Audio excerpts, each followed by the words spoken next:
Yo, what's good? Man, ain't nothing, man. I thought the kids putting you to bed. Man, yeah, that's usually how it's been around here. But today I got the upper hand, so it's all good. Nah, bro, I know what you're It's talking all about, good. brother. I Can you hear me? appreciate you getting on, man. Yeah, I hear you. You hear me? All right, cool. Nah, I appreciate you getting on, brother. I'm gonna jump right into it, man, because I got some questions that I ain't even asked you when I was playing with you. Absolutely. Now I want to talk real quick. I do this because I do a lot with kids and youth, and I think it's important for parents to hear different stories and different objectives when it comes to process. So one of the things I wanted to talk to you right away was, when you were growing up, how was your amateur experience? Was it something? What was some of the things that you went through at an early stage? Obviously, with your dad playing in the pros, but what were some of the things that you went through? Did you play a lot? Or did you train? Or was it a mixture of both?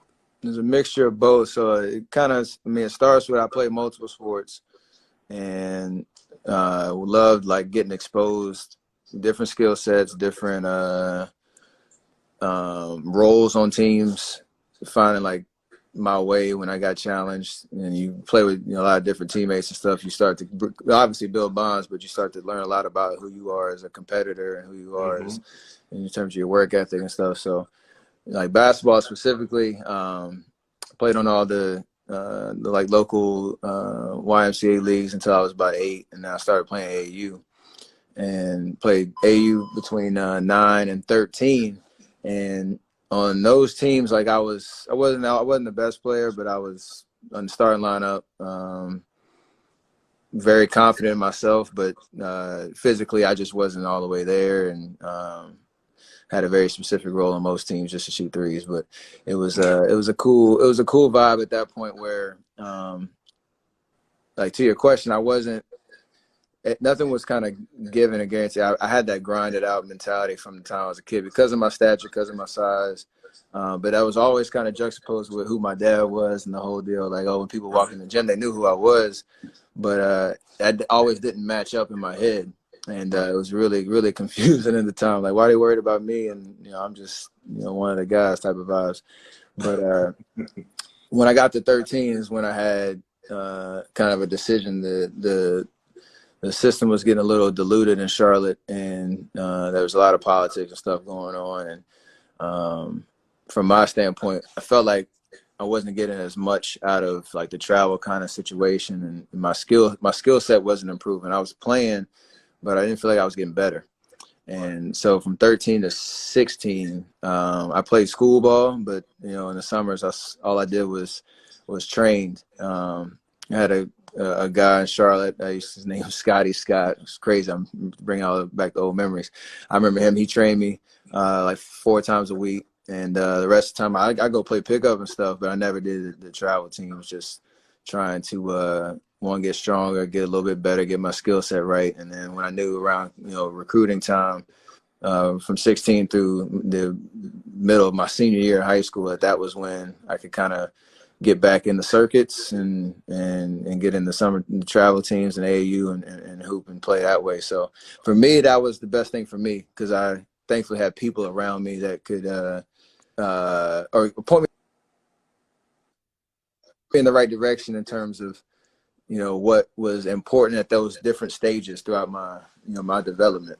And that's not the same. That's not the right. There's different routes for everybody, and trial and error is the best thing, man. So like for me, that was kind of part of the journey. And when I came back 16 through on, I felt like my skill set was ready to then show how much of a competitor I was and how much I wanted to win and be able to kind of spend those next 3 years trying to get a scholarship. Now, how was and 100% I agree with you. I was just talking to another person beforehand about everybody's situation being different, right? And in comparison to no one else, your situation, your situation. How was it for you? Were you highly rated coming through school, You see the shirt I got on? It said underrated, right? I think that's right. That's right. That's right. I forgot that's the reason why you did that.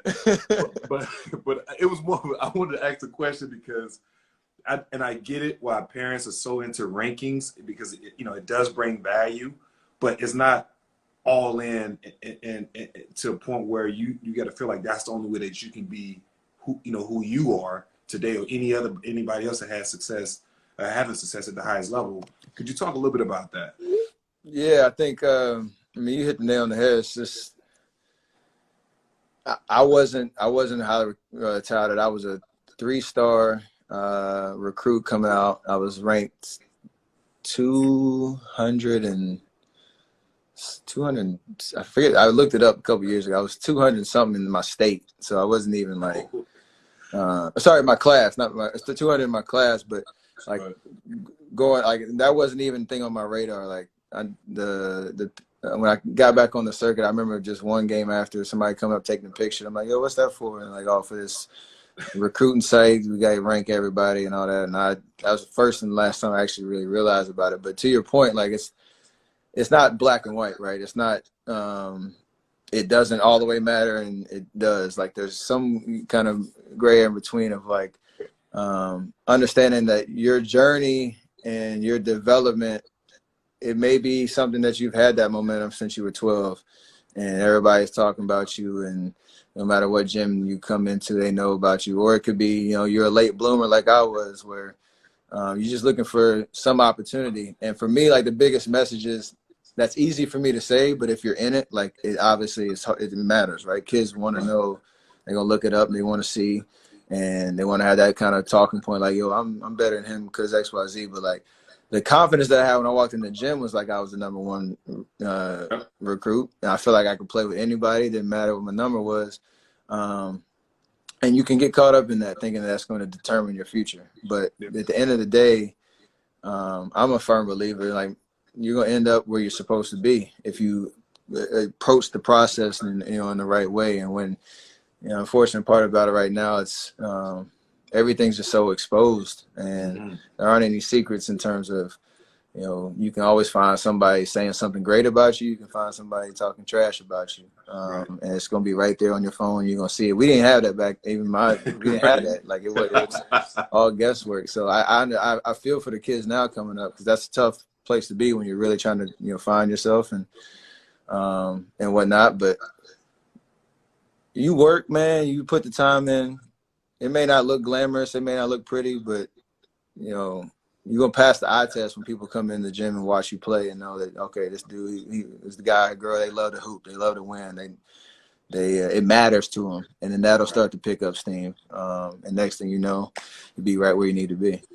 100%, brother. I mean, again, you hit it right on the head. When it comes to people's level of, whatever your commitment is, whatever your goals is, you put your head down and you go after it, right? And everybody's development is different. I remember having to take dancing classes my freshman year because I couldn't play at all. I shot no footwork, no footwork, no nothing, bro. And to think about it now, I went from that to getting drafted.